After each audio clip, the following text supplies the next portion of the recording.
find the ankle strap in your gym. Make sure the cable machine is all the way at the bottom. Okay, go ahead and put this on here and put it on your leg. We're going to demonstrate with the right leg.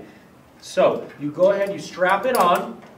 Now, I want the right foot planted on the floor here nice and solid. You could grab onto the machine in front of you. Make sure you don't hold any moving parts like in here where the weight is. Okay, foot nice and straight, shoulders back and down, chest up. Now keep your toe up slightly so when you come down, it doesn't drag on the floor. Okay, go ahead and get a close-up here of her foot so they can see this. Okay, go back all the way and squeeze that butt. Then breathe in on the way down, line up the foot with the other one and come back up.